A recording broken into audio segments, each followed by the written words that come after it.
Hey everyone, I wanted to just provide a breakdown of a rescue situation that I had last weekend on the Merced River, specifically the park boundary section at about 1100 CFS. So the park boundary section begins at the Yosemite National Park sign and continues on past the Crane Creek gas station and takes out at the first concrete bridge. Generally, this run could be considered two very long rapids. The first rapid called 8 Boof, and the second rapid called Sasquatch or Cascade. Sasquatch is characterized by a weird, tricky double drop with a couple of pretty big retentive holes. And it continues on through some class 4 boogie and then eventually ends up at the Sasquatch drop, which is about a 7-foot boof off of a nice flake, and it lands into some class 4 plus boogie water and to the run out. In the class 4 boogie water, there is quite a large hole. It's very sticky and people have escaped it in their boats, but for the most part, it has a tendency to cause swims. After that rapid, there's about 200 yards of class 2, so it is a fairly forgiving run out should you swim out of that hole. Without further ado, we will just go ahead and watch the whole video, and you can see how the rescue situation unfolded in real time.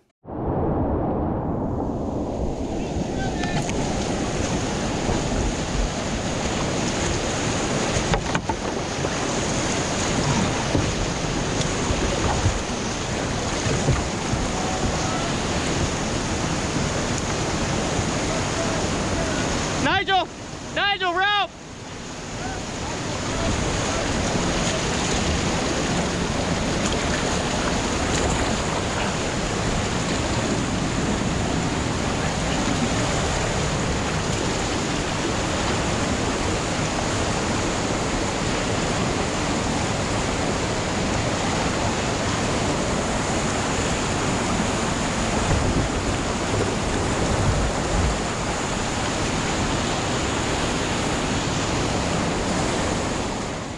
Okay, so now we're gonna go ahead and watch the video, and I'm gonna pause and talk about some things that I noticed, some things I could have done better, and some things that I think I did well. So let's go ahead and start watching.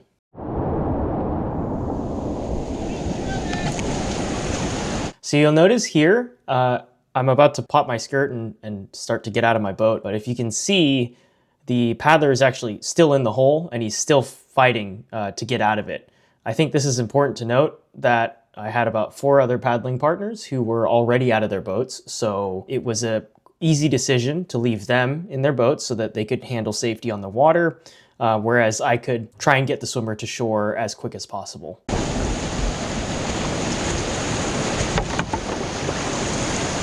So you'll see this purple dry bag. This contains my Sony camera and a bunch of first aid supplies and some repair supplies. So this weighs about 8 pounds, and I know it's not the safest thing to run it between my legs, but that's what's easiest for me. And in this situation, I did have to get this out of my lap, which did slow me down. But on the other hand, I was lucky in that I was in a good place to easily get out of my boat.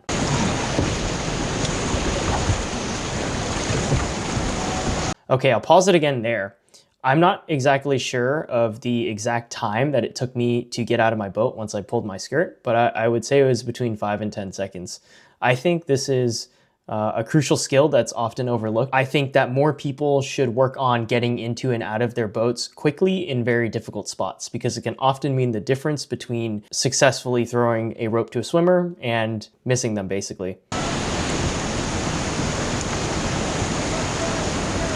Okay, so I'll stop it again here because this was actually something that was running through my head. This rope bag, I've probably had to deploy it in stressful situations maybe 5 times, and being familiar with how your rope bag works is definitely something that can be overlooked. So for this rope bag, this is a River Station Gear. I think it's like a 70-foot rope bag. You need to unclip the buckle and then pull the toggle off of the shock cord and then open up the actual bag itself. That's very difficult to do in a stressful situation. I remember thinking this was taking me forever, and I'm watching the swimmer, come down river, and I was getting quite worried about that. So something to practice. Something that I'm gonna do more is really practice my fine motor skills when it comes to getting my rope out of my bag. Nigel, rope! All right, so right there was something that I think I did pretty well. I was able to clearly communicate to the swimmer that a rope was on its way. However, what I think could have been better was waiting until the swimmer had eye contact with me so that they knew the rope was coming. Personally, I've been a swimmer myself multiple times, and I've been bagged a few times. It's always very disorienting being in the water, and oftentimes you'll hear the yell for the rope, and your brain won't register quick enough to turn and look. So in this case, I actually talked to the swimmer after, and he did hear me yell rope, and he was ready to receive the rope. But ideally, I would like to get eye contact with the swimmer beforehand. I think something else to note there is that the swimmer was drifting downstream, and I really was running out of time. So that's why I made the decision to throw the bag without having eye contact. Okay, I think I did a great job throwing that rope. It was accurate. The bag passed over the swimmer's head, and the rope actually landed basically on the swimmer's helmet. So I'll give myself kudos for that.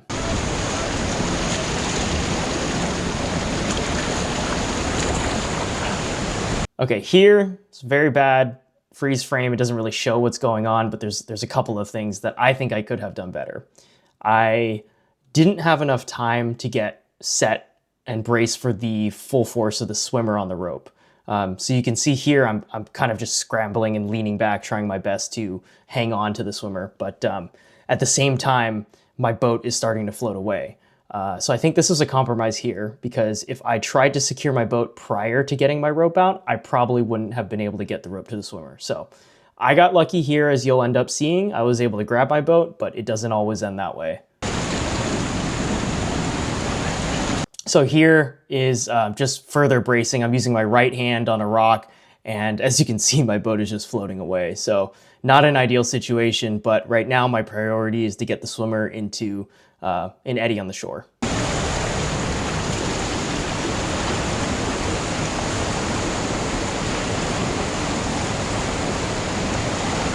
And again, I got pretty lucky here. I was able to grab my boat as it floated in the eddy and secure it, so I didn't compound the rescue situation. I think that there's something else to note that I could have done better here.